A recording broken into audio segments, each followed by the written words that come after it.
শ্রীকৃষ্ণ বলেছেন, এই গীতার কথা যে শুনবে তার মনকে শান্তি রাখবে। তাই এই গীতার কথাগুলো শুনুন এবং কি বলেছে দেখুন। তার আগে এই ভিডিওটা ভালো লাগলে আমাদের চ্যানেলটি সাবস্ক্রাইব করবেন আর নিচে পারলে কমেন্ট করবেন।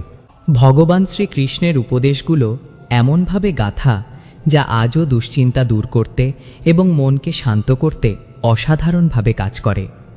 নিচে গীতার কয়েকটি অমূল্য বাণী সহজ ভাষায় উপস্থাপন করলাম, যা আপনাকে মুহূর্তেই মানসিক ভার লাঘব করতে সাহায্য করবে। ফলের চিন্তা নয়, কর্মের প্রতি মনোযোগ। কর্ম করো, ফলের প্রতি আসক্তি রেখো না। দুশ্চিন্তার বড় কারণ ফলাফল নিয়ে ভয় ও অনিশ্চয়তা। কৃষ্ণ বলেন, তুমি তোমার কাজ করো, ফলের ভাবনা আমাকে ছেড়ে দাও। যখন তুমি কাজের উপর মন দেবে, চিন্তা কমে যাবে। মনই বন্ধু, মনই শত্রু। নিজ মনকেই জয় করো, মনই তোমার শ্রেষ্ঠ বন্ধু বা সবচেয়ে বড় শত্রু।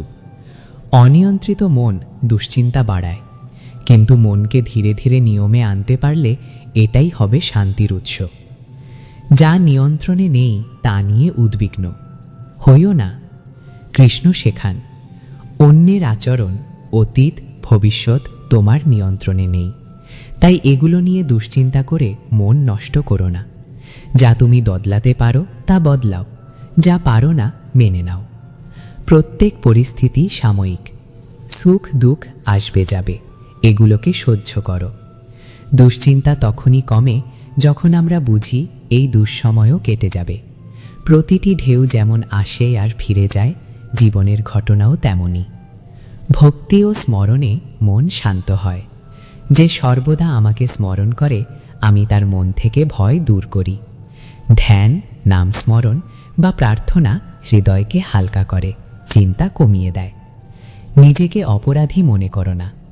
কৃষ্ণ বলেন, প্রত্যেকে ভুল করে, কিন্তু যে ভুলের পর আবার উঠে দাঁড়ায় সেই শ্রেষ্ঠ।